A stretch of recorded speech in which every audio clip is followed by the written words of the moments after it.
Des travaux de curage, de drainage ou de reprofilage étaient nécessaires dans toutes les rivières du Sud et des Nippes. Toutefois, la ravine du Sud et la grande rivière de Port-à-Piment semblent avoir été une plus grande priorité pour les habitants par rapport à leur vulnérabilité.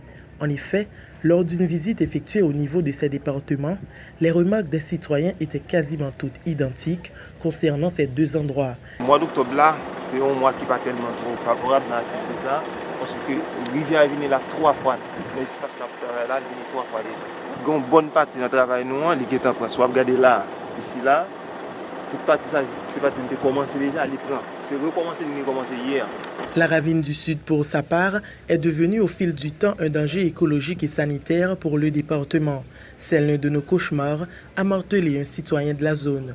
Sur le plan environnemental, à chaque pluie diluvienne, celle-ci inonde les terrains privés et détruisent les plantations, car elle atteint 5 mètres de haut lors des inondations. Pour l'aspect sanitaire, certains quartiers défavorisés environnants n'ont pas de latrines. Du coup, les habitants se contentent d'utiliser la ravine du Sud pour faire leurs besoins, ce qui représente un danger pour ces derniers, vu les ravages du choléra dans le pays.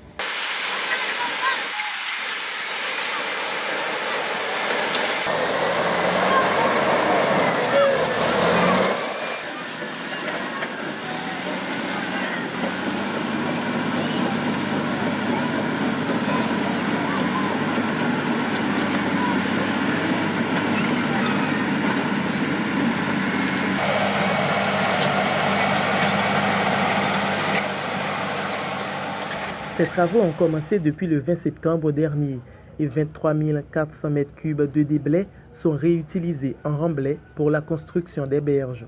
D'autre part, la dégradation de la grande rivière de Port-à-Piment met en danger le pont qui la traverse. En effet, à chaque pluie diluvienne, cette dernière s'élargit et cause beaucoup de dégâts. Ces 50 dernières années, sa largeur est passée d'environ 10 mètres à près de 300 mètres. Les travaux qui ont commencé depuis le 30 septembre dernier ont dû reprendre 3 fois de suite à cause des pluies averses.